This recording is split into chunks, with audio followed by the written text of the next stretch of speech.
Bismillahirrahmanirrahim. Assalamualaikum warahmatullahi wabarakatuh. Hamdan wa syukranillah, summa salatu wassalamu ala rasulillah wa ala alihi wa ashabihi wa man tabi'a risalata amma ba'd. Baiklah, di sini saya Muhammad Zulfikri Islami akan menjelaskan 3 materi yang telah dipelajari pada ulumul hadis. Yang pertama adalah al-jarh wa ta'dil. Al-jarh wa ta'dil ini adalah sebuah ilmu yang mencoba untuk mempelajari para perawi hadis, yaitu dari segi kebabitan perawi tersebut dan juga keadilan perawi tersebut. Nah, dari hal ini nantinya akan berimbas kepada apakah perawi tersebut dapat diterima ataupun ditolak.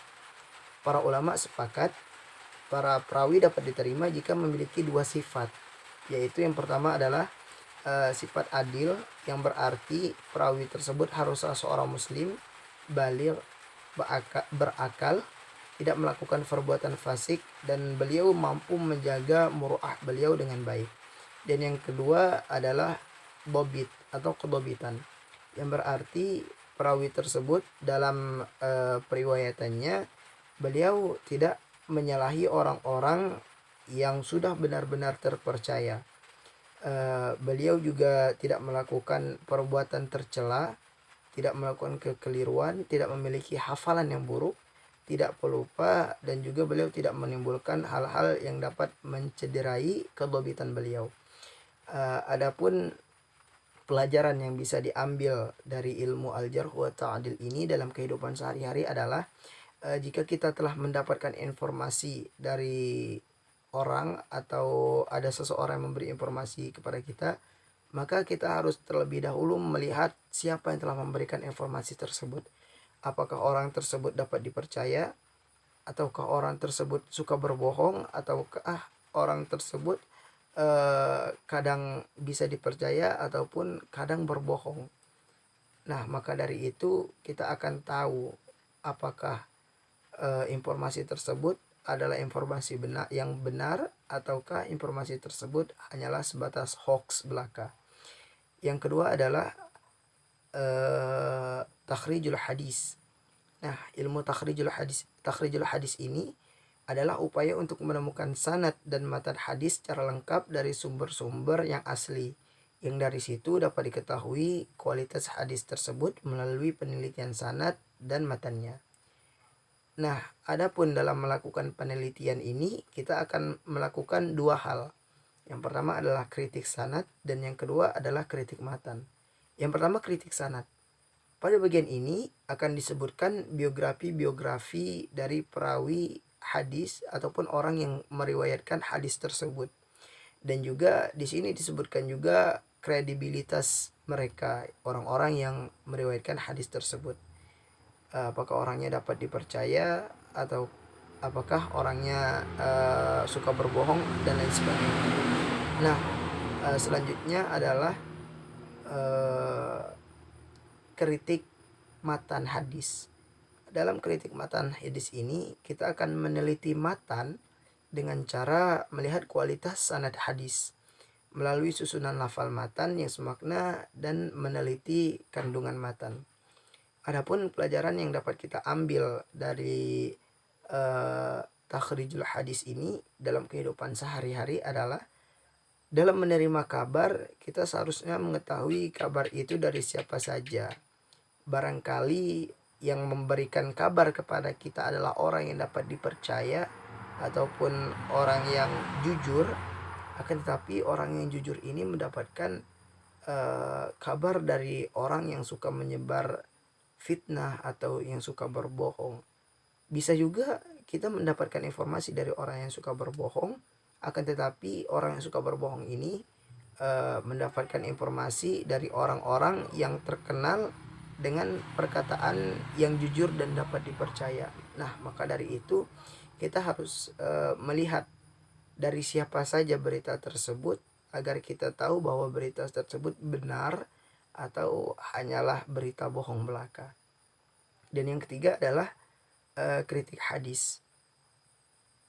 Kritik hadis adalah suatu ilmu yang membahas pokok-pokok atau kaidah-kaidah untuk mengetahui keadaan sanad dan matan hadis sehingga hadis tersebut dapat diketahui sahih ataupun maudhu ataupun hadis palsu. Bisa jadi juga hadis dhaif, yaitu hadis lemah, ataukah hadis tersebut dapat diterima atau hadis tersebut ditolak. Adapun urgensi dari belajar kritik hadis ini adalah, yang pertama adalah hadis Nabi merupakan salah satu sumber ajaran pokok agama Islam. Yang kedua, tidaklah seluruh hadis tertulis pada zaman Nabi. Maka dari itu kita harus mengkritik hadis, apakah hadis itu benar-benar dari Nabi, apakah hadis tersebut hanyalah buatan orang-orang lain atau hadis maudhu. Yang ketiga, telah timbul berbagai permasalahan pemalsuan hadis. Nah, di sini kita harus melakukan kritik hadis karena telah banyaknya hadis maudhu yang menyebar, ataupun banyaknya hadis-hadis terkenal padahal hadis tersebut hadis maudhu atau hadis palsu. Maka dari itu kita harus melakukan kritik hadis. Yang keempat adalah proses penghimpunan hadis yang memakai waktu yang lama, karena proses panjang harus diperlukan dalam penelitian hadis. Adapun cakupan kritik hadis ini mencakup kritik terhadap hadis, terhadap sanad hadis dan juga matan hadis. Karena dua hal ini yang menjadi tolak ukur kesahihan sebuah hadis. Adapun pelajaran yang dapat kita ambil dari kritik hadis ini dalam kehidupan sehari-hari adalah dalam menerima berita kita harus lebih waspada. Apakah berita tersebut berita yang memang benar-benar, ataupun atau apakah berita tersebut benar ataupun berita itu hanyalah berita palsu atau berita bohong belaka. Nah, dalam menerima berita ini kita harus lebih berhati-hati dan lebih menyaring informasi yang sampai kepada kita. Baiklah, saya akan menghafalkan satu hadis yang telah saya hafalkan. Bismillahirrahmanirrahim. Haddasana Humaydi wa Abdullah bin Zubair qala haddasana Sufyan qala haddasana Yahya bin Sa'id al-Ansari qala akhbarani Muhammad bin Ibrahim al-Laythi at-Taimi. Baiklah, saya akan menghafalkan hadis yang telah saya hafalkan. Bismillahirrahmanirrahim. Haddatsana Humaydi Abdullah bin Zubair qala haddatsana Sufyan qala haddatsana Yahya bin Sa'id al-Ansari qala akhbarani Muhammad bin Ibrahim at-Taimi annahu sami'a Alqamah bin Waqqas al-Laythi yaqul sami'tu Umar bin al-Khattab radhiyallahu an ala minbari qala sami'tu Rasulullah sallallahu alaihi wasallam yaqul innamal a'malu binniyat wa innamal likulli imri'in ma nawa faman kana hijratuhu lidunya aw yusibuha ila dunya yusibuha aw ila imra'atin yankihuha fa hijratuhu ila ma hajara ilaih. Baiklah, saya akan mencoba untuk menjelaskan tentang hadis ini. Hadis ini menceritakan tentang Alqamah yang mendengar sahabat Umar bin Khattab ketika sedang berkhutbah di atas mimbar.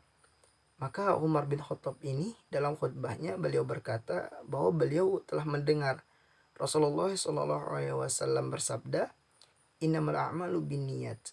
Maka sesungguhnya seluruh perbuatan itu tergantung pada niatnya. Wa innamal likulli imri'in ma nawa. Maka orang-orang akan mendapatkan apa yang telah ia niatkan. Faman kana hijratuhu ila dunya yusibuha aw ila imra'atin yankihuha fa hijratuhu ila ma hajara ilaih. Maka barang siapa yang berhijrah karena dunia atau apa yang ingin dimilikinya, aw ila imra'atin yankihuha ataupun karena perempuan yang ingin dinikahinya, maka sesungguhnya hijrah tersebut kembali kepada niat dari orang yang berhijrah tersebut. Hadis ini diriwayatkan oleh Imam Bukhari. Pelajaran yang dapat kita ambil dari hadis ini adalah kita harus meluruskan niat, dan juga semua perbuatan kita adalah tergantung pada niatnya. Maka dari itu, untuk melakukan hal yang baik, maka kita juga harus memiliki niat yang tulus dan ikhlas dalam hati. Demikianlah yang dapat saya sampaikan. Lebih dan kurangnya mohon maaf. Billahi taufiq wal hidayah. Wassalamualaikum warahmatullahi wabarakatuh.